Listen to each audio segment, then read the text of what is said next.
We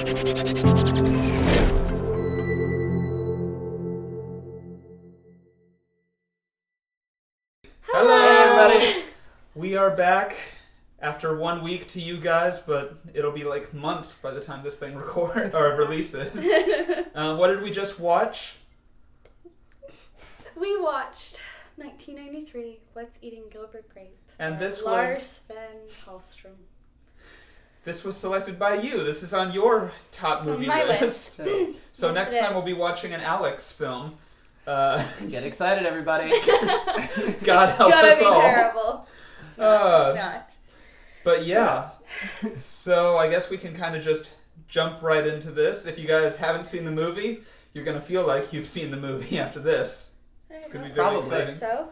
Hopefully you're not confused. It's not that confusing. But this is proof. We watched Scream last time, and now we're watching What's Eating Gilbert Grape. So clearly there's going to be some variety in all of these movie discussions. Because, this was a very different movie, other than the fact that they were both definitely in the 90s. Yeah. That's true. Very different. So, yeah. I do feel a little more somber today. A little more somber today? Yeah. All right. Who wants to start off? The death count was lower in Gilbert Grape, so it's Spoiler weird that. alert. Yeah, I mean we're gonna have to get into spoilers. So if you that's true. don't want to know the ending, everything's gonna have spoilers. So What's Eating Gilbert Grape? Then why are you on a movie discussion? Watch it and then come back and watch our video. Yeah. Wait. That's true. So we'll see you all in like 2 hours. It's a long I think it's exactly 2 hours. When I was looking at it earlier, it seemed like it was only an hour and a half. Yeah. And at the hour and a half mark, it was like, okay, yeah, I can see where they're about to wrap this up. Yeah, but this is actually about to be a pretty happy movie. I forgot how slow the development is in this movie, but I love it because it only adds to the mundane life of Gilbert Grape, It's based on a book, correct? Mm-hmm. Okay. Yeah. I think that shows. By Peter Hardin, I think. This movie's based on a book, and Scream is based on real murders. So I think Peter Hedges. Yeah, Peter Hedges. But he wrote it, which is weird. He wrote it 2 years before the movie came out. Okay. So it must have been a good book. Yeah. Yeah, it must have been a bestseller. Yeah. Yeah. So I have plenty of notes for this movie. So this was on my list.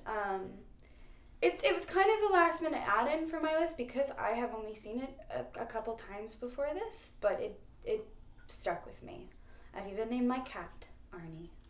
All right, well then I guess the first question. Yeah, Tristan and I had not seen the movie. We had not. Today. I guess the best question to actually start off with is, do you regret putting this movie on your list, or did it justify? No, I absolutely don't regret putting it on my list. Okay, so this deserves to be on your list. For anyone who's new for just this video, it's our top 25 list. So Scream was on Tristan's top 25. This one was on hers. Yeah. And then next week we would be doing one from my top 25 list. Yeah. The reason it popped into my head when I was making my list was because of the performances, and again, that's what stuck with me, and then it makes sense. And that's what Emma being the actor of the group. So the movies that do have an impact on me are stellar performances. And right. It's interesting because it was Leonardo Dicaprio's performance in this movie that stuck with me the first couple times, but this time around, it was Johnny Depp's. Okay, that's the first spoiler I'm going to bring up. Turns out Leonardo DiCaprio is in this movie. I didn't realize that was friggin' Leonardo DiCaprio until almost towards the end, because I looked up on my phone. I'm like, we gotta put this in the discussion because whoever's playing this kid, man, he's acting the shit out of this role, and holy shit, it's Leonardo DiCaprio. Yeah. He plays a character with autism. Yeah, it's autism. Okay, that's autism. It's speculated to be autism. I think that's what because they're kind of a the small author town. had said. Autism is a huge spectrum of physical triggers, mental, vocal, all of that. But do you know it's autism? Why then they say at the beginning of the movie that he was expected to die by 10? No, I don't. I actually noticed that in the beginning, and I was thinking maybe because even 10, 20 years ago, autism wasn't as widely understood as it is now. Or that, maybe they just assumed an accident would happen because of... the conditions. Yeah. Once again, it's a period piece. Yeah. Uh-huh. This very small rural Iowa and he's not doesn't have a lot of things available to him. And I mean, yeah, the very first thought that I had in this, the moment they said, like, 10 came and went and he was still here, the doctor say any day now, it's like, okay, so either this boy's going to die at the end of the movie or he's going to die at some point unexpectedly and there's going to be aftermath. Your predictions throughout the entire film, because I'm like, nope, that's not going to happen. Yeah. It's great. Yeah, quite a cast, though. Like, yeah, it's everybody cast in that is pretty big now. Yeah. Or was at least big in the 90s. Yeah, except for Darlene Cates, who plays Bonnie, the mom. It's her first and only movie she's ever done. And which is mind-blowing. Yeah. She was wonderful. She was. She passed away 2 years ago. Yes, she did. Yeah. So I think March she... 26th. She brought her own life into this role. She did. Yeah, that... Yeah. Yeah, that was... At the end of this movie, I realized that this movie had actually been spoiled for me years ago. Really? By Guy? American Dad, I think it was. Oh, it was American Dad with the squirrels. Yeah, unexpected source to spoil the movie. Yeah. This is the most embarrassing thing, probably. I'm like, oh crap! So they ripped this off. This wasn't an original B plot that American Dad was doing. This is based on a movie. Yeah, what was the film. American Dad episode? So there were just these like two. It was like a sub story in one of the episodes of Two Squirrels and. Yeah, in Roger and Steve's treehouse, there's these two squirrels with this overweight squirrel mom. One of the squirrel is mentally challenged and. Yeah, and actually, I think at the end, the treehouse explodes. Yeah. So there's references all over the place. There is. They did it all. That's friggin' hilarious. No, it's not. Not funny. You know what? Now that I think about it, I may have thought that was a reference to, which this clearly borrows from, the Steinbeck novel of Mice and Men. Yeah. Yeah. Uh-huh. This is like almost a prequel. Not really, but... No, but I see that. Like, it's the same dynamic between the two. two. Right. Yeah, it's a wonderful story of brotherhood. Yeah, no, I am shocked that both brothers made it to the end of this movie. Yeah. I am as well. I thought for sure that you thought for sure a lot of things. Yeah, well, that was the main theory, and I was right about all this stuff coming back. Just I thought it was all going to come back in the same place together. Mm-mm. And it was not as sad as you thought it was going to be. No, but it doesn't. It's not any less, satisfying in my eyes. I think the film wraps up really nicely. It does. Without being too dramatic. Yeah, I think so too. People had kind of built it up like, oh, it's going to be really sad. It's going to be Which really is sad. what I was worried about watching this with you guys, because, if you're watching a film that you care about with someone for the first time, the entire time you're just thinking, what are they thinking? Are they bored? Are they falling asleep? No, I was very entertained. And no, like, whenever someone tells me, damn it, when they spoil that it's going to be a sad movie, I'm expecting a sad ending. So for me, this is definitely, it's a happy movie with a lot of sad moments. Yeah. It's a drama with a happy ending. Yeah. It's a drama with a happy ending. Yeah. For a movie to be a sad movie, for me, it has to end sad. Yeah. And this did not end sad. And even I would argue, so, the ending, not the ending, but before it ends, their mother dies, I would say is, in a lot of ways, like a bittersweet moment. It absolutely is. Because, even she says, I know what a burden I am. And in some ways you go, and the ending is very much that they are freed from the Iowa town. We can go anywhere we want, I think is the last line. Right. And they were standing up for their mother by burning the house. And burning the house. And in some ways, that is, it's not strictly sad. I didn't find the movie particularly sad, compared to, I don't know, something that I would consider. It's hard for you to find things sad. That's true. I've been accused of having little emotions. One of the quotes from... I was going to use the term soulless, but that works. Robot, I've heard. Yeah. So one of the quotes from one of my favorite movies, Donnie Darko, is "Destruction as a form of creation." That really explains that final, seems like the final. Well, scene. they blew the house up. They burned down the house, and in that way they do free themselves from everything they were constricted to in that life. And everybody's able to move forward.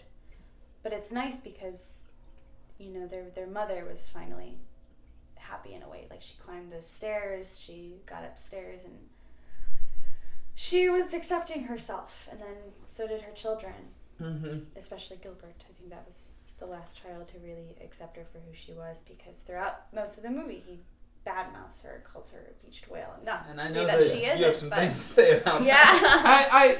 There's a scene in which he's talking to Becky, played by Juliette Lewis, in which it's kind of a romantic scene where he's explaining his mom, and he is just laying into her for being fat.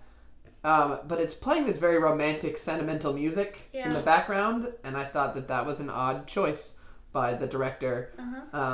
And I don't know if you guys have thoughts on why you think that was like I do. done, or I do have some ideas as to why that was done. So Johnny Depp's character, Gilbert Grape, I don't know if it was him or the director that described his character as being half awake, half asleep. He talks about his dad in the same way, saying that he can never get his dad to laugh or be mad at him.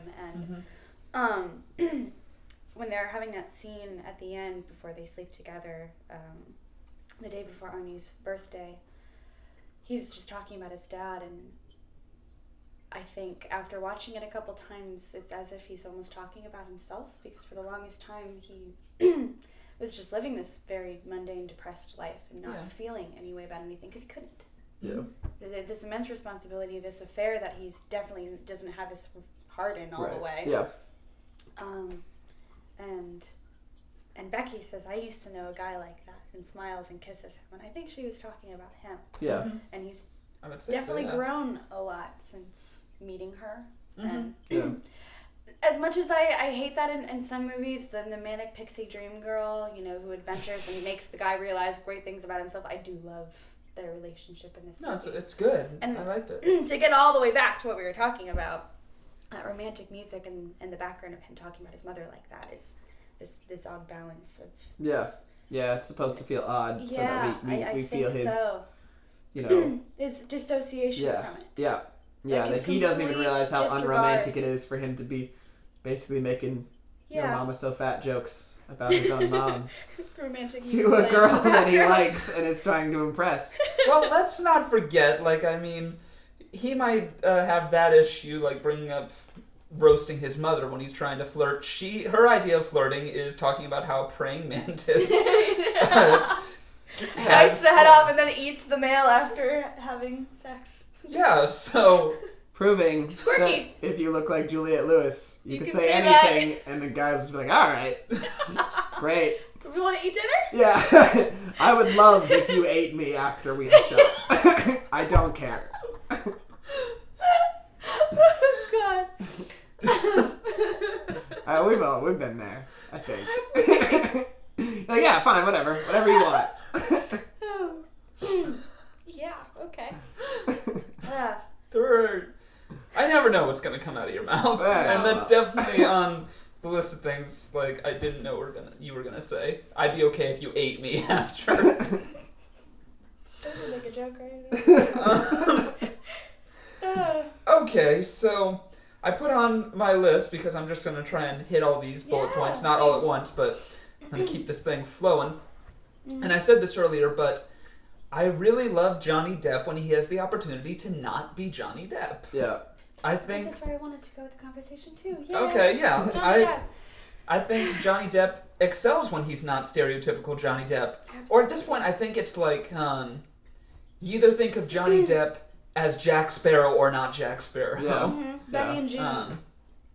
If you've seen that, I haven't. I might bump that onto my list. Because so I'm I uncultured. might be watching Benny and June, so I won't. Crybaby is another. Yeah. Where he's not really doing much. It's still a little more. It's a little more sticky, but it's not like Captain Jack. But subtle.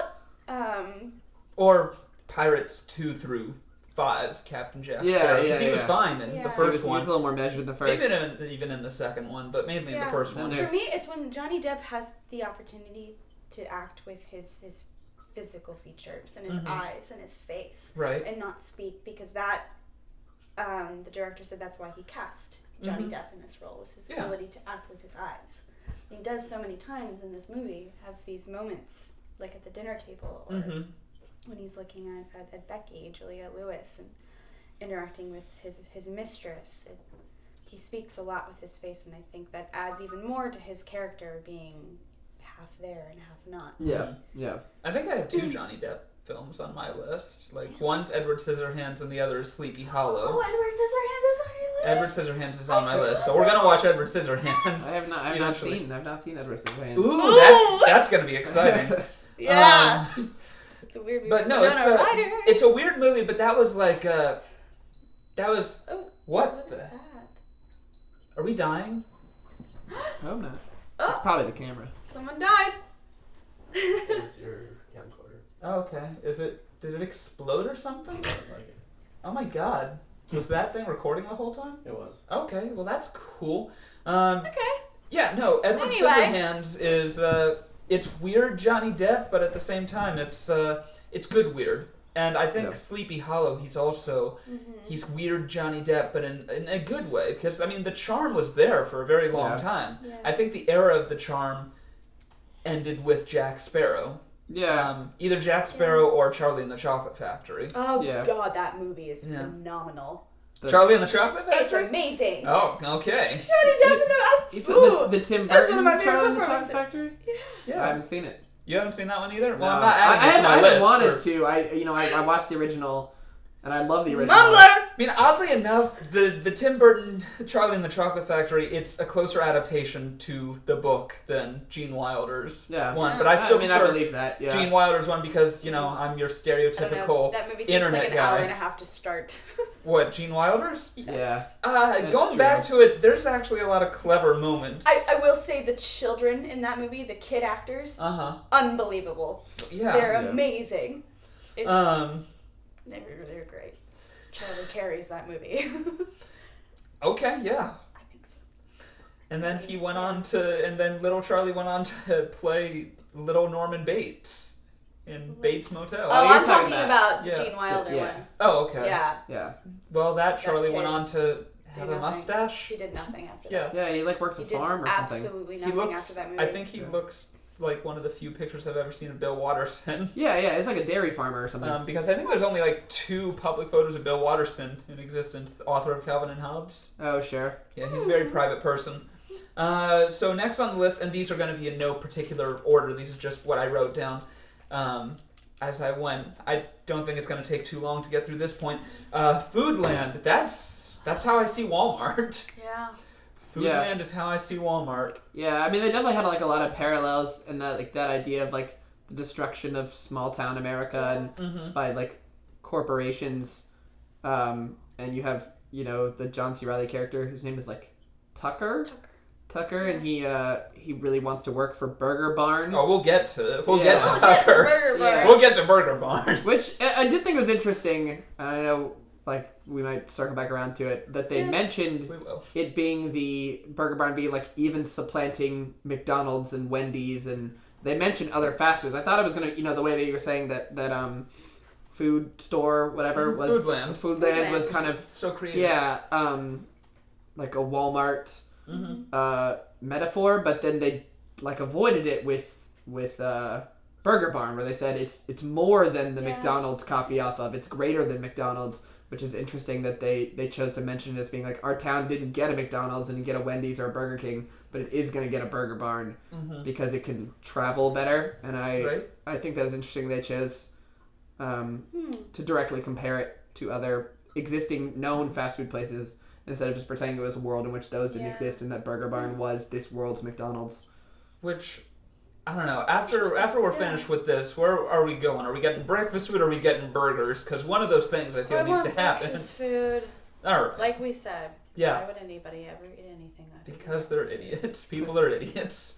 So yeah, we'll probably circle back around to Foodland. Yeah. I do. Well, food in general in that movie is a big deal. Not only is the mom very overweight, and so they show cooking breakfast foods a lot, and then which look delicious. Gilbert Grape, the Johnny Depp character, works at a grocery store that's competing with a grocery His store. name is literally a food. Grape. Grape is. Speaking of which, What is food symbolism? I never noticed it, but what else did they have, really? I mean, a lot of it takes place at that Honestly, Dairy Queen ripoff. I just need Burger Barn and the breakfast food to make me feel hungry. Dairy Dream, but Dairy DREME. Yeah. Mm-hmm. Yeah. Mm-hmm. I've always said the more broken down a place looks, the better the food is going to be. I would say if it's wrapped in tin foil, it's going to be good. Any food that comes wrapped in tin foil. And if it's a paper bag with no logo, also going to be good in my experience. Circling back around to food names, Tristan, you've probably heard this before. What do you guys think of the first name Grapes? This may get cut, but I've always liked the name for a guy, Grapes. You want to name So my last name would be McDonald, so my son would be... Don't name your child Grapes. McDonald, which is the reaction... Don't name your child Grapes. This is the reaction I usually get. Name your cat Arnie, because it's cute. But I like... It's apples and oranges there, or grapes. Yeah. But, okay, so you're telling me you want to bring a child into this world... Well, I want to adopt, but yes. And I want to adopt too. Wholesome. So Grapes McDonald would be his... would be his name. Yeah. I don't know. It sounds a little bit too much like Gropes McDonald. What is it? Gropes isn't a word. You should just call him Grimace. There's that too. Okay. Where are we going with this? I'm not judging you. That's fine. I don't know. I don't. I have not gotten I have not gotten a lot of positive responses on the name Grapes. I don't think it would be responsible I can't believe we haven't of talked you about this. to name a child Grapes McDonald. I would not. I'm surprised. I like to think that I'll be a part of your children's lives, so I won't love your children any less. That's good to hear. If you name him Grapes McDonald. I don't know. I think we're going off in a you could have done worse things in the world. Yeah. I don't think this would have been the best thing to name a child Grapes. All right. But that's probably the best response I've gotten. It won't be a deal breaker for me. Right now, and I just want to cry. If Tristan and I adopt a son together, he's going to be okay with the name Grapes. I'm gonna. This is me not approving, but also giving you a break from the negativity that you have. True. Probably received. Yeah, it's almost all negative. I've been on this for like 3 or 4 years, so it is funny this name with their last name being Grape. Grape would not work. What? Grape. He could not. No. Be born into this family. Jesus Christ. My children will probably be Arabella and Cooper. So those are good names. We know why Cooper. Yeah, you just need to make a video of that story. It'll be very sweet, which hopefully Liz and I are still together. I hope I can look back on this video one day, and Liz and I have Arabella and Cooper. So too. I'm naming my child Luke. Luke is Skywalker. That's awesome. It's awesome. But if I was going to go that route, I like Anakin more as a character than I do That's my Luke. cat's name at home. So, my other cat's name is Anakin. I have Tink and Annie, and then Arnie you have and Arnie and Anakin. And Anakin. I'll go Arnie and Anakin. Darth Maul. You have Darth Maul. Darth Maul McDonald's. Like anyway. For a child or for a cat? Either. Darth Maul is Liz's favorite character, so naming a cat that, she would love you if you did that. So Lucina and Darth Maul. Darth Maul. And Grapes. And my son Grapes. Okay, getting back onto the movie. The movie.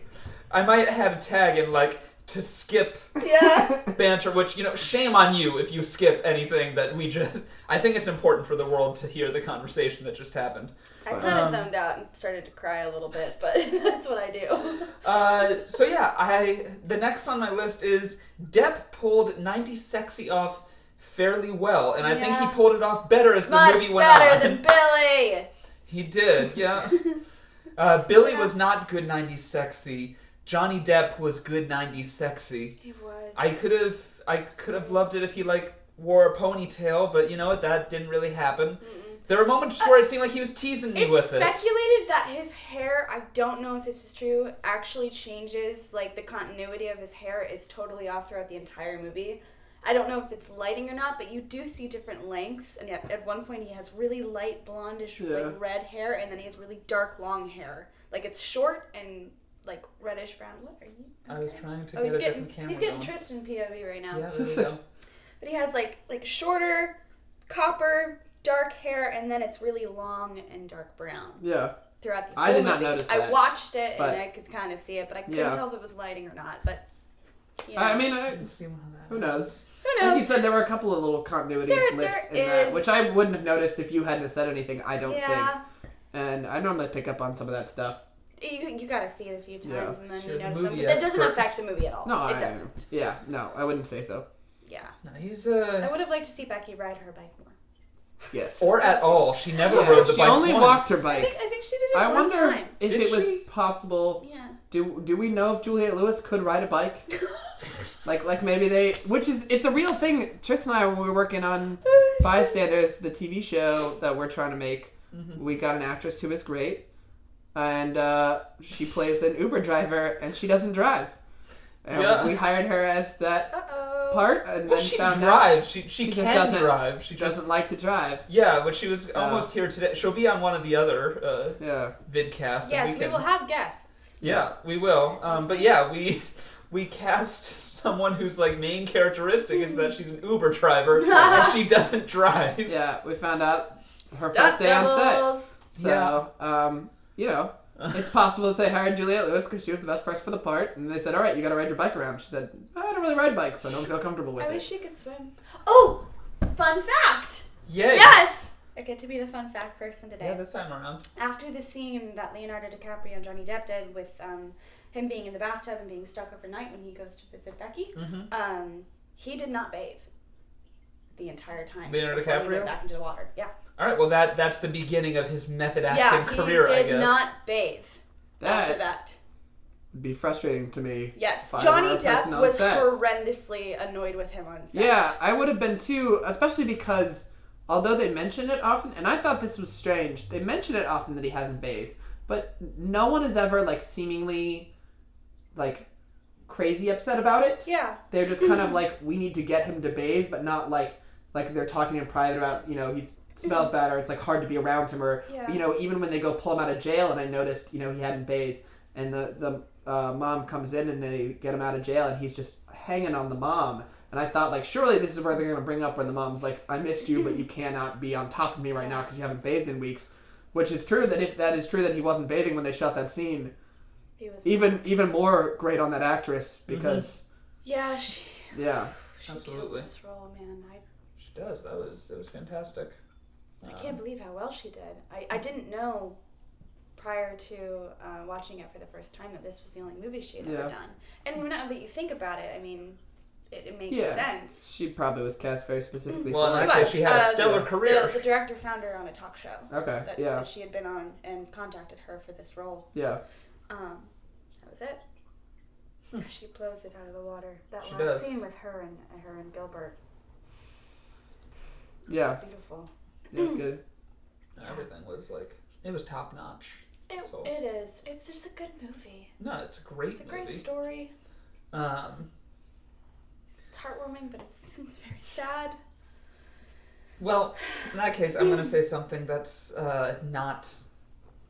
maybe not appropriate, but you were talking about the scene where he's like in the bath overnight because, you know, Johnny or Gilbert wants to go hang out with this girl. Yeah. And I'm just thinking to myself, because remember, I'm thinking, okay, this kid could die at any moment. Yeah. Yes. And I'm thinking, the reason he dies better not be because of a boner.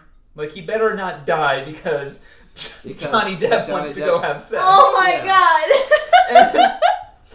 Because that happens, alright? You blow something off for a woman, and the next thing you know, someone close to you is dead. You see it in movies, not all the time, but it is a trope. Yeah. It is a trope. I mean, it is the, like, horror movie trope, especially of, like, when you have sex, you die, or somebody does. They say that in Scream. We learned that. Yeah. Although it's brought into a lot. And this did have some scenes that had...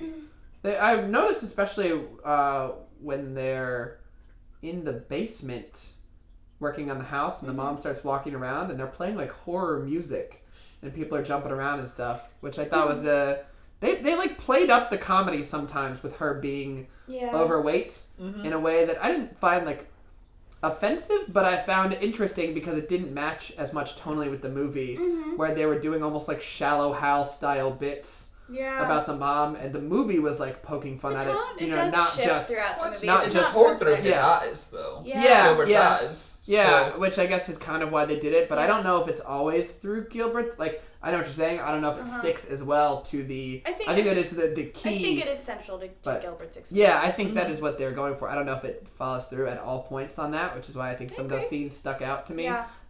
Where they're kind of playing up the like comedy of her weight, right. But and then they do a good job kind of remedying it at the end. But I did think it was interesting for the movie to take not just the characters in the movie where you see like the kids talking about it, the people in the town, but even like the music and directing of scenes to play up the comedy. I think what matters is the way that you feel when she's walking out of the police station. Yeah, yeah. I think at that moment, what you feel as an audience member, like watching the movie. Yeah. I think they did their job. And then even if you feel shame and sadness. Yeah, yeah. And if especially if you had like been laughing in those parts, and then the movie takes a shift and says basically chastise you for laughing at the parts that it was making funny. You really do go along this journey with Gilbert. Yeah, absolutely. I'd say that the mom, I don't know. At times, she was the one that I was rooting the most for throughout this movie. Yeah. I think, her death does come out of nowhere almost. You don't expect it. Yeah. No, really because we're so close to a, I'm not someone that demands a happy Hollywood ending, but it looked like we were so close to unexpectedly having a movie that was just happy and everything works out. And then, bam, But dead. Is it happy if she survives? Because if we know we're leaving our characters in the same situation that we found them in, I don't know if that's worse. You have a great point there. Yeah. If she would have survived, I don't think much would have changed. Yeah, then it's almost like, why did we even watch this movie? It's very essential for everybody's final development for her to pass away and for them to burn the house. Well, that's the thing. Like, when she was walking up the stairs, that's when I was having the thoughts of, all right, we might get this Hollywood ending. Fun fact. But then you hold your fun fact. I'm done. But no, after it all actually happened, I'm like, okay, yeah, this was the best way that they could have gone.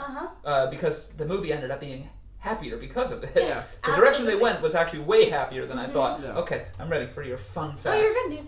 Go on. No, I better be having the time of my life with this fact. Maybe not. It's just a mundane fact. Fun. The scene, I know, only because it's, fun fact. Number 35. The scene where she's walking up the stairs, she only was able to climb like 2 stairs in reality. And so they shot it from like 4 or 5 different angles. Like the actual actress. So and compiled it. It looked like she actually climbed the stairs, but the upstairs of the house was actually 1 floor. So the actress was dealing with these actual problems. Yes. No, well, there you go. Yeah. That's awesome. I know. This kind of goes back to period piece-ness, is that by today's standards and like the TLC 600-pound life stuff, she's not that big. No. I mean, like, she is, but it is crazy to think about, at the time, though, everybody else in the town, when you look around, they're not. That's 20 years ago, that would be so strange as to, like, draw local children around. Yeah. Funny that they're celebrating Burger Barn. Yeah, yeah. Ooh. I'll celebrate Burger Barn. I would also. That milkshake sip, though, that put me off. That was bullshit. Yeah. Nope. No, they drink a milkshake, and, like, you can't drink a milkshake like a soda. It takes at least, if it's a decent milkshake, it takes a good 10 seconds for that stuff to even get into the straw. Yeah, agreed. And especially by straws back in the day, I don't know anything about the straws back in the day, but I assume they were less efficient than the straws we have now. Actually, no. Straws are not efficient now, yeah. No, I'm all for saving the environment, but damn it, paper straws are uncomfortable to use. No, let's get the little metal one. Yeah. I'm gonna get a Can't drink a milkshake out of a metal straw, though, I don't think.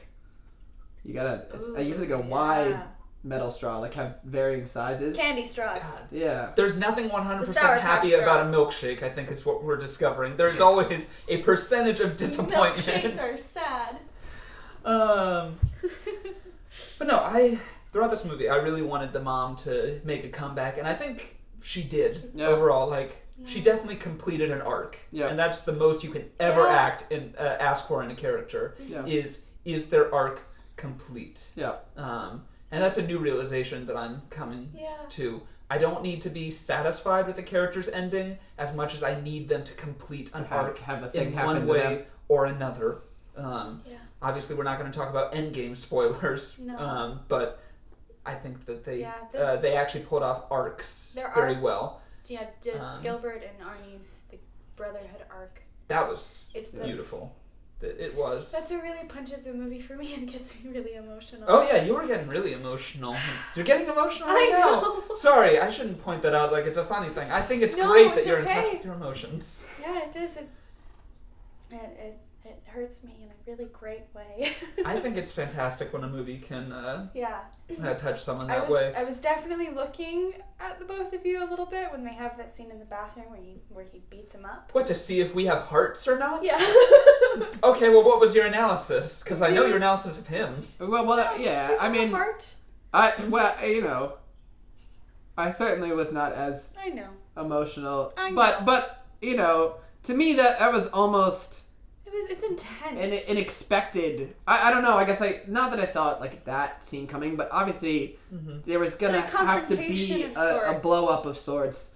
Over something with the position that Gilbert is put into with his brother. That it would feel false to me. Yeah. He wouldn't be a real person if that wasn't there. So it's not, I guess, shocking or even necessarily. Uncomfortable or heartbreaking to me because it just seems right. That's life. I mean, I have a brother, a twin brother who is not mentally challenged, and I've been so frustrated I've hit him before. Yeah. Right. So that's just family dynamics, and it is intense to see in a scene, but not wholly. I don't know. Yeah, it's what's behind it for me that hurts the most because I like the conversation that Gilbert and Arnie have towards the beginning. When his sister was beating on him, he tells Arnie, if anyone ever hurts you, you tell me, and I'll take care of it. And why? Because you're Gilbert. Because I'm Gilbert.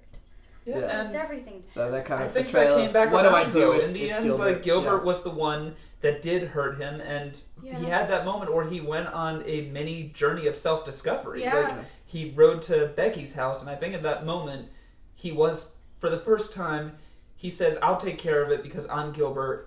And in that moment, for the very first time in the movie, he's taking care of himself. Yeah, he does take care of the problem. In some ways. By finding his manic pixie dream girl. Yeah, dream girl. This time around, Gilbert's character arc, it really got me because I really paid attention to the way that he played his character as being very dissociated from his life because he had no choice. Than to be, because he had no choice. He couldn't leave. But in order to deal with everything, he just had to set his emotions aside, and he just became this depressed shell of a person, having an affair and living his life day to day, bathing Arnie, working at the grocery store, and just letting his life pass him by. The best part about rewatching any media, to me, is being able to focus on a new character every time. You know that I have watched Breaking Bad way more times than anyone should. But every time I do watch it, I decide, okay, which character am I going to focus on for the whole time? For the last rewatch, I focused on Walter Jr. Sure. And you just, doing this type of thing, you just notice appreciation for every single thing because good characters don't feel like characters. They feel like people. They feel very, very real. And I'm going to rewatch this movie. I'm definitely going to rewatch this movie. But in this moment, I can tell you that none of them felt like characters just for the sake of being characters. They were all very, very real to me. Yeah, the first time I watched it, I was paying so much attention to Leonardo Dicaprio that I didn't even notice Johnny Depp's character. I thought he was boring. I thought he dragged the story. It just dragged. Oh, I didn't get that at all this time. Yeah, I still enjoyed it. It's on my list. Right, of course, yeah. But it was Leonardo DiCaprio's performance that got me hooked on it initially. And now, this time around, I really appreciate what Johnny Depp did with that role. I like that you were looking towards this to see how you were reacting. I've gotten in trouble from all my friends. They're like, he keeps staring at us because I gotta see how you're reacting to this stuff. I'm hot. Liz is my favorite person to watch things with, not just because it's nice to watch things with your girlfriend, but because she's a very reactive person. Yeah. I love watching movies and TV shows with reactive people. Well, I guess you're a horrible person to watch. I am the best person to watch with. This is going to be an interesting experiment. Liz can one-up me. That's okay. She's got you beat there. That's why my favorite YouTube channel is a reaction channel, The Normies. Shout out to you guys if you're watching this. Thanks for giving us our format. Oh. I haven't watched them yet. This is just... The Normies are fantastic. I will watch you, Normies, if you watch us. Tradesies. Tradesies. I have met them, and we've discussed we're gonna do a video together eventually, and I'm so excited about that because they're amazing. So shout out to you guys, and you guys inspired me to want to do something like this because it's really nice to be able to just. This isn't about videos at the end of the day. It's about just being with your friends and discussing great pieces of media. Growing as artists and first names. And first names. Getting on first name basis. Great pieces of media and what we're going to name our children. Right. That's what you meant. Cooper, Luke, and Grapes. What's up, guys? Cooper and Grapes. That sound... Okay, so I know I approved of your child's name, but hearing the two names together, I realized that our children cannot be friends with each other. That's fine. Because it just sounds horrible to me. Oh, where are Cooper and Grapes? Or where are Grapes and Cooper? That does not roll off the tongue. Luke and Cooper, we just sound white. Well, we are. I'm rarely ever as Puerto Rican as I technically am. What's up? But no, I think that watching this variety of movies will help us as writers as well. Just being able to see, we kind of get out of our comfort zone here, and we just watch things that we normally wouldn't watch. Because I was never going to turn on What's Eating Gilbert Grape. Yeah, I probably was not. Although I started, preparing for this, would ask people if they had seen it. So I kind of, not that I knew what I was in for. Like I don't. Although Tristan knows I am like a guy who doesn't worry about spoilers. So, but I wanted to hear people's opinion, and it had like. People had, I think, varying reactions to the movie. Mm-hmm. Some people really liked it, some people didn't as much. But I was shocked at how many people knew it and had an opinion on it. Because a lot of the times when I ask someone about a movie, I get, I don't even know what that is, or no, I haven't seen it. And this one I thought I would get a lot of, I haven't seen it. But almost everybody I talked to had seen it and had an opinion. So I might have eventually stumbled upon it. But you're right, it's been many years and I had not, although I had heard about DiCaprio's performance and it being kind of his first big movie and how it was, obviously he did a very good job. I will say that it is the first DiCaprio movie in which I don't feel like he was kind of doing the same thing. I feel like a lot of his new movies, he has this similar voice and mannerisms, and he always bends the role to his personality rather than, embodying a person. And I feel like that's, people were complaining a couple years back, he's never won an Oscar, and I thought, I don't think he deserves it. I think, he's not very transformative. But this movie, he was not just doing DiCaprio. He was doing... Yeah. I mean, he was Arnie. I mean, for people, he was Arnie. Like I said, for people, when they went to the premiere, so many reporters, journalists, a lot of people that met him did not know that he was not mentally challenged after this movie. Yeah. They had no idea. You gotta... going off on a tangent... That's one of the reasons that I respect actors like Daniel Radcliffe and Elijah Wood. Yeah. Who apparently people mix them up. These guys have the ability to do any project that they want, including Leonardo DiCaprio. But these two choose to do the weirdest shit. Yeah. You got Elijah Wood in projects like Wilfred, and then you got Daniel Radcliffe in things like Swiss Army Man. That's how I feel about Paul Dano. Yeah. Oh wait, weird. Swiss Army Man. Paul Dano. Daniel Radcliffe.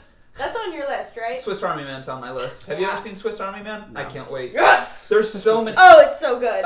There's so many movies I can't wait for. It has been on my list for a long time. I just never really got around to it, so I'm excited. Swiss Army Man, Daniel Radcliffe, another thing that I love about him is he's not trying to get away from Harry Potter. He still respects Harry Potter, but at the same time, he doesn't just want to be associated with Harry Potter. Yeah. He friggin' succeeded with Swiss Army Man. Yeah. Absolutely. I think of Swiss Army Man before Harry Potter if someone mentions Daniel Radcliffe. But let's get back onto Gilbert Grape. Every time I saw Gilbert's truck in the movie, it reminded me as a hyper-realistic Pizza Planet truck from Toy Story. Whenever I saw it from the front. Yeah. That might have been one note no one was expecting. I wasn't, but I see it. But I think And that's now- probably the best place to fit Hopefully, that. all of you will not be able to unsee it. No, obviously once you see it's a truck, Burger Barn, it's Pizza harder Planet. to see. But, what? Burger Barn, Pizza Planet. Yeah. Burger Pizza Barn, Planet Pizza truck. Planet. I don't know. Do with that what you will. Reminds me of the Pizza Planet truck. Yep. But on a totally different note, and more serious note, even though if you don't think that was serious, then you have an issue. Anytime Arnie was off camera, got anxiety. Yeah. Anytime I cannot see where Arnie is, Yeah. I'm freaking Well, out. that's interesting because imagine how they feel. Like That's exactly. brothers I'm and sure that's sisters. why they did the shit. Yeah. Yeah. No, anytime that Arnie is not on camera, my palms were sweating, Yeah. and I was like getting a not a My panic palms are attack. sweating right now but this it's- entire time. I'm just so passionate It's about there. I'm this. thinking, where's Arnie? Yeah. And there was that one time where they actually said, "Uh-oh, where's Arnie?" Yeah. And they're like, You knew it was the water tower. I did not because he was near a lake before that. Yeah. So Sure, you were thinking this. I was thinking, I mean, Arnie's dead. I thought Drowned. they drowned built him. it up about, no one thought he was going to live this long and we're having this party for his 18th birthday, and they kept saying, I don't know if he's going to, is it too much to ask that he makes it to his 18th birthday? And I said out loud, I said, I bet it is too much to ask, because they made such a big deal about him being alive that I thought this movie is about him eventually not being alive. I thought he was going to die on the 18th birthday. that was- when he was climbing in the tree and everyone was having a good time. Like, this is it. He's Yeah. going to fall out of Modern that cinema tree. has really heightened our I expectations. know. I thought so for too. tragedy. Even up to that point where Gilbert comes home and he's you're expecting the reunion where he apologizes and then he pretends to ignore. That's kind of how Arnie appreciates. He pretends that he doesn't realize he's in a tree. And I thought that was at first I was like, is this the moment? Arnie's gonna fall out of this tree because they pretended to not see him in the tree to be nice to him. Arnie's going to fall out of something. Yeah, and break his The neck, water and that's tower, gonna be it. But no, I think that would have been crazy. I hope Arnie lives to like 90. That's the thing. It's open to interpretation. But If that's your interpretation, But they then. say even sometimes, much like the mom, sometimes you hope he makes it, and sometimes you hope he doesn't. So I don't know. It's hard for me. Yeah. I don't want to wish death on poor little No. Arnie, but Right. but for Gilbert's sake, maybe. I do like that they ended up reuniting with Becky though because Yeah. he had formed such an intimate relationship with her. Yeah, yeah. And No, that that's- you He's could her see that Becky confidant. could be Or a. his confidant, Yeah. where he went after he was traumatized by what happened between him and Gilbert. Honestly, the whole time, I thought midway through the movie that they were going to decide, let's just leave, let's go there, let's leave everyone else Get in behind the and go trailer there. with Becky. But I think it all comes down to timing. Yeah. The timing was perfect at the end of the movie. Yes. But yeah, I really thought, I guess I was hoping that it would happen. It was nice that that was the ending Yeah. that we got. It's pretty satisfying. I want to talk about, unless we have anything else to say, I want to talk about the small moment where the girl, what's the younger girl's name? The sister? Yeah, the younger I don't sister. remember. Okay, well, I don't. There's two I sisters. love the sisters, but mhm. I don't. They don't really say their names except for in the opening. I believe. Ellen was one of them, but I think that was the baker. Sure. She got the Amy. Amy. Yeah. Amy takes the baseball and throws it at the kids and just shatters the window. That was a nice moment. Amy. That was, Yeah. for a moment, And then the entire family is just on the same page. No words are spoken. Yeah, contrasting the other kind of dinner scenes where everybody gets in arguments and freaks out about something, and it's quieter. There's just one slight smile from Gilbert, who does not get many smiling moments in this movie. And it's kind of nice because for a moment when the baseball shatters the window, your first response is, oh, that's going to send everyone over the friggin' edge. Yeah. But no, it's just a Nobody quiet reacts. moment where they all have an understanding, like, we are still a family. Yeah. We are a family. Wow, I almost just choked okay, myself Ellen up a was little the bit. younger sister, I think. Ellen was the younger Yeah, I sister? wanted to specify. Amy was the older. Yeah. Yeah. then Amy had to be the one that got the job at the bakery at the end, right? Yeah. They did say Amy got the job at the bakery. Okay, because she's the one that's been seen cooking this entire time. Yeah. She did the cake was is a really dropped. nice moment. And again, like I was saying with Johnny Depp's ability to act with his expressions, that little clip they have of him after that, his reaction is... That whole moment is just, it's inspiring to me because that is less than a 10-second moment that just says everything. And everything else, like all the other big moments in this movie are so grand and huge. Yeah. So the fact that this little moment is only 10 seconds and just as powerful, if not more powerful, I think that's genius. I like smaller moments. I like the scene with his I can't remember her name. I'm blanking right now. The mistress, the one he's having the affair with, Betty. Betty. She's in Wilfred. That's where I know her from. She's also in Step Brothers. I'm sure she's in a lot. She's a John C. Reilly. And John C. Reilly as well. Yep, she's the alternate universe. But this scene in the grocery store after her husband's funeral, when she comes in and kind of says goodbye to Gilbert, and Becky walks in, and she says like, "He's yours now," and Becky says, "Are you gonna miss her?" And he says, "Yes." It's not just that moment. I don't know. It's love and exception and. I love how honest of a character Gilbert is. Yeah. He never tries to hide anything from anyone. And in those those two moments, like when he says, "Are you gonna miss her?" Yes. And the first thing he says after the Arnie incident, "I hit him."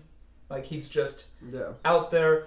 I cannot stand when people hide the truth and that leads to more drama. It's one of my biggest trope pet peeves. I hate it.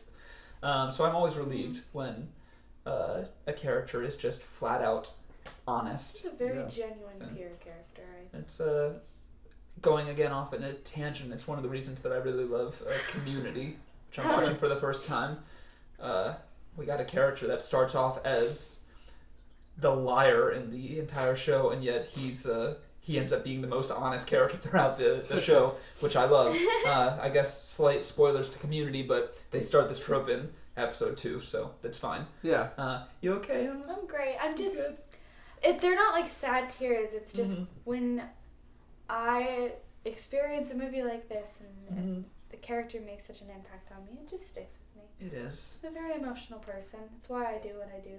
Yeah. I like to impact people. This is why I do what I do, so other people can feel like this and kind of reflect on themselves and see characteristics in themselves and in other people that they value.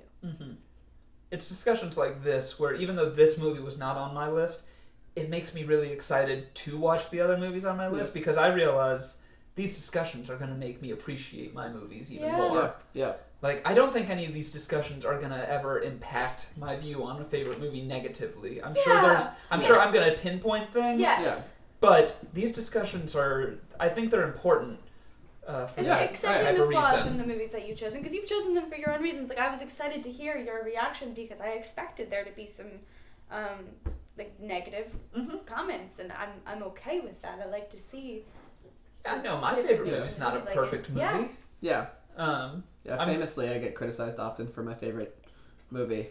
Not that people really dislike it. It's a movie called Brick, and I'm looking forward to it. I get a lot of lukewarm reactions. People just going, "Okay, that's fine," and I'm like very passionate about it, but. Most people just hate Brick these days because they find out Rian Johnson made it. That's true. And he's responsible for The Last Jedi, which I do not hate. No. I don't think it's not terrible.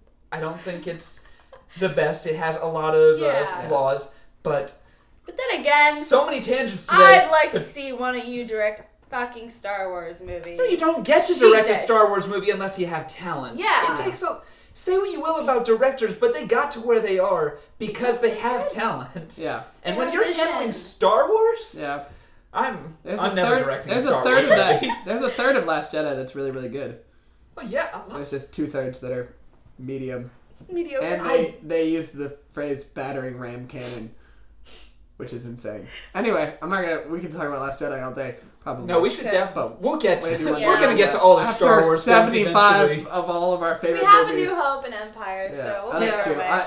Tristan and I both have A New Hope. Oh, you do? Yeah. Okay, so I'm so New Hope is more likely to appear on the randomizer. Yeah, I guess I'm on 75. I want to say though, if we do watch A New Hope, I think we should watch Empire right afterwards. Probably. By that logic, we should probably be watching Scream 2 eventually. Yeah. Like, we should probably finish off the trilogy in case people like that and they want to see the rest of the movies. Let us know in the comments below. Or tweet your answer to us at I don't have a Twitter for this channel. Alexander the Odd. That's my Twitter. Yeah, tweet him. Follow me on Twitter, guys. That's fine. I've tweeted like 3 times in the past 5 years. I should bring it back. I was trying to tweet every day for a minute, but... Dearest M. That's mine. I have my Twitter hooked up to my Facebook, so every time I think of something that I think is witty, I can post on Twitter, but also my Facebook. Because Facebook is where it's at. All right, so on a different note, I really, really hope that one day I just want someone to look at me the way that Tucker looks at Burger Barn. Yeah. SD card just died. Oh, no. Oh, which one? The one on over there? Is that one still good? Yeah, but you're not in that one. Yeah, that one's still working. Okay. Well, you know what? Then Let's take a moment. Okay. Oh, are we just moving down? Well, I will while he's hooking that up works. that one right here. Okay, yeah. Okay. Look, Just you gonna- want someone How much am I to look seeing at in you. this camera right here? Am I seeing, Geary? Yeah. The way Alright, that cool. Tucker looks at Burger Yeah, I Barn. want someone to look at True. me the way that Tucker looked at Burger Barn when it was being delivered the whole time, because he has that nod. You know, he's looking at it. Yeah. I do think John C. Reilly's like the most random person in this movie. Yeah. As far as the cast goes. He does a great job. He's always good. He is. I just love know- him in Land of the Lost. I had to Oh, look I've up what not his seen it. actual character name was because I know him as Burger Barn guy. Yeah. It's a good movie. Yeah, Land... Was that based on the old This one's TV back show? Yes. All right, With I'm Will going back Ferrell over here and now. John C. Reilly. It's hilarious. Do we want to just do that whole section again? What? No, Okay. that's fine. No, this. Rolling with the punches. I am keeping this as limited as possible when it comes to edits. Yeah, This yeah. is all just one big discussion. If I have shorter videos, if you guys want to do those, but honestly, I know we keep coming back to the purpose of these discussions because I just keep realizing how important things like this are. Yeah. I think it's important that people watching the short films that we do have the opportunity to get to know See where... who we are. And even, like, our influences in terms of, like, you know, I think about pretty much every movie on my list is an inspiration for any of the stuff that I write in some way or another, you know. So, yeah, I definitely, if people care about that, know that this is where I base a lot of stuff, you know, things that I watch. Most of the movies online are things I go back to repeatedly and watch for inspiration. If I'm feeling like a block in my mind, a creative block, I watch one of these movies, and it's like, it's cathartic for me. A lot of these. Who knows? You might one day look at a film that we produce and say, they got that from Gilbert Grape. And this is where it began. Burger Barn. Yeah. I have a character who loves one restaurant. Greatest passion. I technically is had that in Shattered. I'd say what though. Grapes. Grapes. Looking out for you, kid.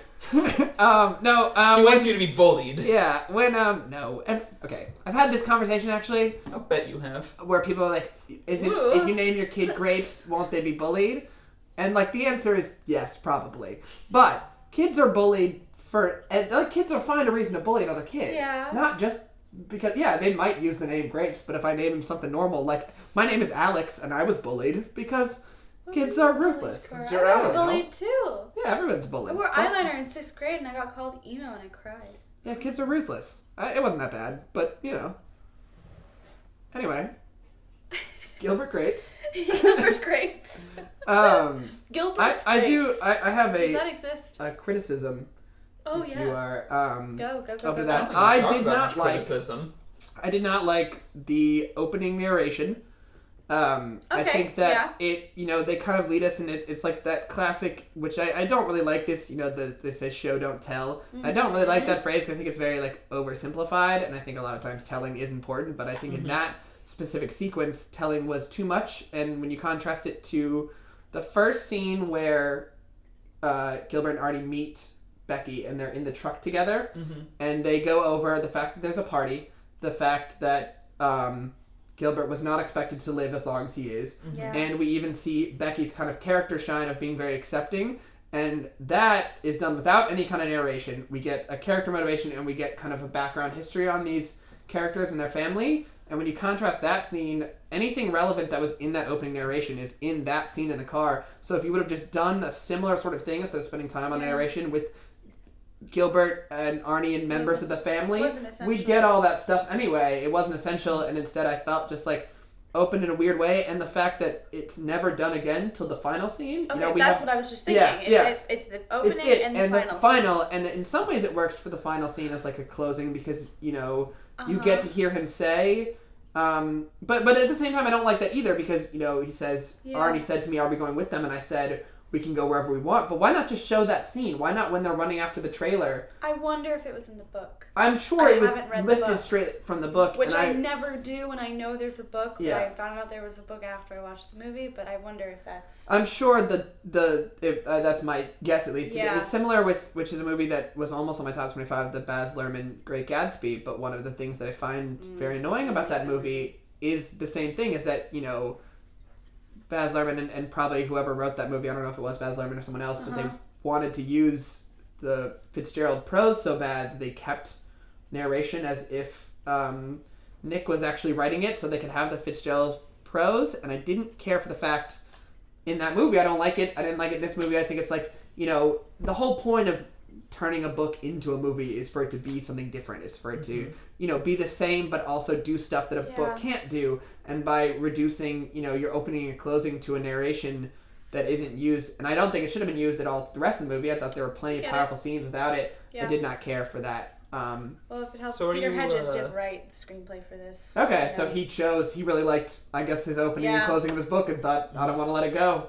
But, possibly, I don't know, but that's a theory. But that's a theory, and I get that as a writer myself. So are you someone that doesn't like narration altogether, or you're not fine always? It can be used really effectively, like, you know, you think about like a lot of like old noir, but I think that not when it's explained and anything else in the movie. in this it's used as a crutch, I think, and it doesn't add anything. That like even if they decided to, because they had that narration, that they didn't waste time reiterating that information again. You don't that's think fine, but they bring it up enough times that it just isn't needed. It didn't feel necessary to me, and it felt like I thought it was a weird choice at the beginning. I was like, is this whole movie going to be narrated? You know, who is he speaking to? Who is the narration towards? It's so we are introduced to Gilbert, and we see that we are on this journey with him, even though I guess he could have understood that from, you know, anything else in the movie aside from the narration. But possibly it was just they wanted to establish we want to lead into the movie with Gilbert talking to us, so we are with him and we are connected to his character from the get-go. There are so many people that I only asked you that because there are so many people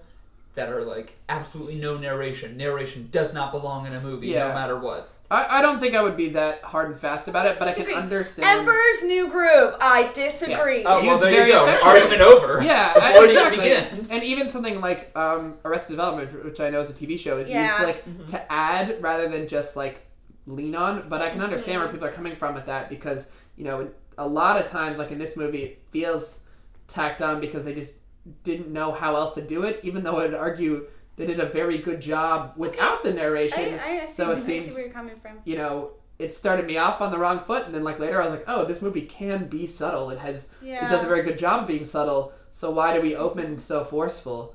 You know, something tells me that if you cut the opening scene like differently and just showed, I bet you wouldn't even miss the narration. No, that's exactly what I thought. The narration is absolutely unnecessary. And I thought, I was like... I don't mind it. Yeah. But I do think it's unnecessary. Right. Yeah, I was annoyed at first. I'm going over it in my head, and they go through everything else throughout the entire movie. I was annoyed at first, and then I watched the rest of the movie, and I was like, man, they did everything that was said in that narration in such a good way eventually that you could have cut the whole thing and wouldn't have made a difference. But it definitely, when I saw it and it opened that way, I was like skeptical. And then like it had to buy me back in with its... You know, the movie had to prove to me that it didn't actually need it, and then it was like, so then it becomes like extra and not an active detraction. The only thing in that introductory scene that I would keep is the photo that they show. Of the brother. No, Darlene being pretty. It was actually her and then too. the older brother getting out. That's cool. That makes sense. I mean, it looks like her. I was figured. And I don't think when 93 they had the CGI to de-age someone like a Star Wars movie does now. No. So it makes sense they would find a real picture. Yeah. But you're right. Yeah. That was a choice, the thing I didn't like, and I didn't even. But I don't mind it. Even the ending scene, I wish we could have seen that real scene happen where he says we can go anywhere we want instead of him saying it over footage of them following the trailers or inside the truck. I wish he would have actually said to Arnie said, "Are we going with them?" And then he says, like, make that dialogue. Are we going with them? We can go wherever we want. I would rather that. It's one of my least favorite movies is Zack Snyder's Watchmen. And it set me down a path of really disliking Zack Snyder. Can we just do a Zack Snyder movie marathon? Yeah, we can. I will bash Zack Snyder for hours if you guys would like. But in that movie, I'm a huge fan of the graphic novel, and they take a scene. I haven't seen the movie. Yeah, so they take a scene from the graphic novel, which is my favorite scene, where after this kind of apocalypse event, one of the characters says, but this is and now I'm forgetting the line. Cut. Yeah. What?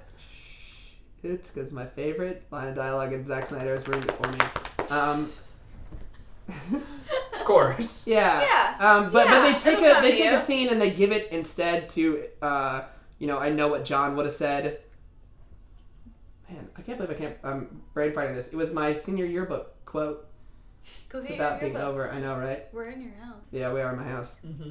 Cut all this, Tristan. No. Because if Hunter sees that I can't remember this line, if anybody sees, because I've been ranting about it for years. I'm gonna. People see that I can't remember this line. I'm gonna get it will hit you. shit on by everybody. Who I'm not cutting this. this. What was your senior quote? Here, we'll go off. Huh? What was your senior quote? Challenge. We either find a way or make one. There you go. What is that from? It's Hannibal Barca, I believe. Hannibal Barca. Yeah. All right. I still live my life with that quote. I think you guys would agree. I was trying to put "You do what you love and fuck the rest" from Little Miss Sunshine, but they didn't let me bleep out fuck. So last minute, because I had been watching Skins a lot, was she's thin, she's blonde, she says wow a lot because it was true in high school. That was me. Character. That was me in high school. Yeah. I had a news show in high school, and we weren't allowed to bleep anyone, but they would allow us to just cut the audio altogether. Okay. So it would be like. So it would just be the. Oh yeah, I totally got. And it would just look weird. But they were like, if you put the bleep, people are gonna know they're swearing. Yeah. Like. And they're not gonna know if we silence it. Yeah, I don't know the educational system of America. Of course you did that. Of course you did. Anyway, the quote is, "Nothing ends, Adrian, nothing ever ends." Because he thinks he fixed the world. He thinks he brought world peace, Adrian, and after this kind of apocalypse event. And he says to Dr. Manhattan, who's this kind of all-knowing God character, I did it, it's the end. And he goes, "Nothing ends, nothing ever ends," kind of saying, you might have fixed it for now, but it's not fixed. And in the movie, they give that line to a different character, but she says, "I know what John would have said. Nothing ends, nothing ever ends." And it's so stupid to remove it from her God character. And she's "Oh, I know what my old boyfriend who also has godlike powers would have said." And it takes the power away from that scene. And anyway, so that's kind of a triggering thing for me, and I feel like that in some ways, maybe if you were a fan of the Gilbert Grape novel, you would have been triggered with the ending scene in the same way that I was triggered in Watchmen. Understood. Maybe. Never know. And it took a long time to circle back to that. I'm going to read that book. You should read it. I'm going to read it. I need a book to read. No, the SD card down and that don't happen. Oh. That's small enough. It's right over there. You got one? Yeah. The black one's over there. When did it cut off? We're experimenting with our setup. What's that? That one has been out for 10 minutes. Oh, God. Which one? But I feel comfortable with the other audio we have. Alright, cool. We're still going, right? Yeah, we're still going. Good. Good. Yeah, but I mean, I'm done with my list. My list. I had the narration stuff, and then we kind of talked about everything else I had on there. Yeah. The stuff. Yeah. I have one with this movie is I'm not the biggest fan of the soundtrack for it. No? It didn't. It's very simple. It is. Yeah, it doesn't stand out. It's a little too simple for me because music is such an important part of movies. I can't critique it because I don't remember it. Exactly. Yeah. Except for the one time where he's roasting his mom over romantic music. Yeah. Maybe that's a good thing that the music wasn't a focal point of the movie, but music always adds so much for me. But I would say that it is very pronounced. Because I remember it a lot. Yeah, I think the music is pronounced, but Yeah. It doesn't add anything. Yeah, it doesn't add. Yeah, I think that's true. It's just like it seems like it's there. So like, okay, we know we should feel sad now. Yeah. We know we should feel scared now. Yeah, we know we should feel. It's a little obvious. There were 2 composers in the film. Yeah. One was an American composer and one was Swedish. There was the most of the crew was Swedish for this movie, including the director. I think that's interesting. Yeah, that was interesting.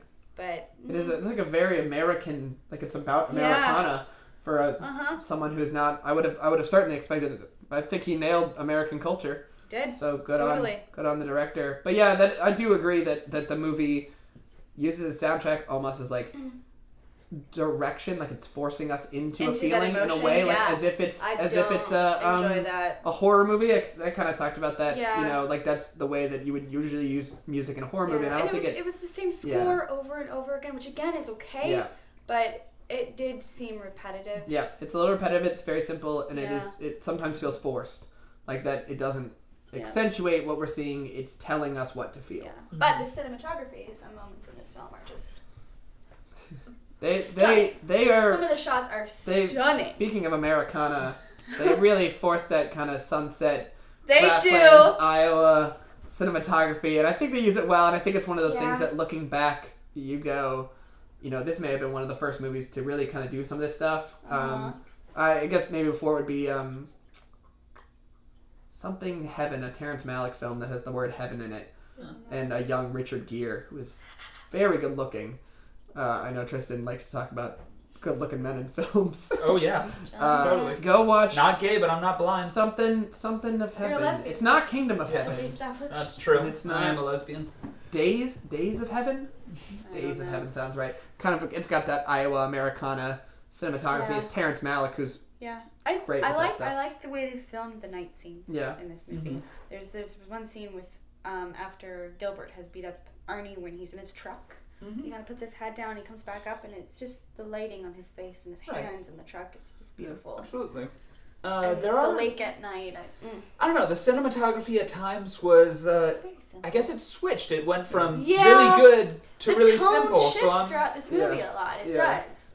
Which I think plays up the kind of, you know, I could tell it was a book I probably had heard before, but, you know, in the way that it, like, meandered, and we kind of had, like, a lot of little sub-mini plots. And, and like, you know, it's not one necessarily long story. It's just like this is slowly developing story. A year in the life of Gilbert Grape, and it does end on a development. Mm-hmm. We understand how they've moved since then, but there's a lot of like subplots that kind of start and resolve themselves, and I think that's why you see the shifts in cinematography, because some of them they feel they are able to use stuff, but some of those side plots they don't need or have like much to do. Like the husband's death. That does. It's a little out of place. Oh yeah, I forgot all about that. Yeah, I know exactly. I forgot that plot even existed. Yeah. It sets up Crispin Glover to be a creepy character. Yes, it does. It sets up that relationship between again, her name eludes me, Betty, I think, and Gilbert, for their relationship to come to a close, and that does help Gilbert's character develop. Yeah. No, but nothing's there without a reason, but in some ways seems random. But I think that plays to the small townness of it. And that kind of idea of like everybody knows each other and all this stuff is happening and this is just happening in life. And Arnie yelling during the funeral. Yeah. The burger part coming in. Yeah. I love that scene. So, what is Eating Gilbert Grape? Alex, your movies will be chosen next. All right. Is there any particular one that you are hoping for? I did say earlier, I was hoping there's a movie on my list called 3 Idiots, which is a Bollywood film that I love but have not seen in some time because it is someone hard to get a hold of, and Tristan has offered that he will be the one paying for all of these movies, so I'm hoping in some ways 3 Idiots could pick so that Tristan has to figure out a way to get it. I think you can rent it on Amazon, but it's kind of expensive, and I haven't wanted to pay for it. And I also was thinking during this discussion, one of the movies is the Bugs Bunny Roadrunner movie, which is a collection of Bugs Bunny cartoons, and it would be fun to talk about that with everybody. Oh, God. Although I think it would be a shorter discussion. Yeah, maybe. I mean, if we're wrapping up, I just want to know your final feelings on the film, your rating, and. I'd give it between a B+ and an A, honestly. Yeah. Yeah, I'm going in the B range. I did like the movie a lot. I think it had some really great moments. I do think it showed sometimes it being a book and those kind of meandering moments and those kind of plots so it slowed because of that. And I always I feel like I can tell usually when it's being adapted from a source material.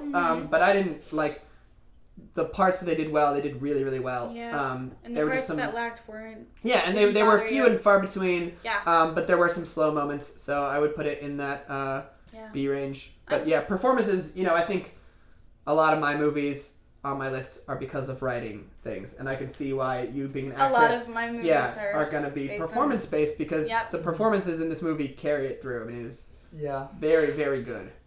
That it wouldn't work if you didn't have that because those kind of slower parts, that work are because of the performances, and they would be insanely slow if they didn't have people performing at that level that they do. Yep. All right. Well, cool. That's Yeah, Does you have I'm any happy with last this. minute? No, I mean I didn't give it a rating because I'm kind of with you, between a B+ and an A, but I more lean on the acting and that. Yeah, no, it's fantastic. Yeah. All right. Thanks for joining us, guys. Yep. We will see you next week. I guess I'm gonna say goodbye to that one. I'm gonna say goodbye. goodbye. Screw it. I'll get down here Yeah. again. Yeah. See everybody. Bye, guys. Bye.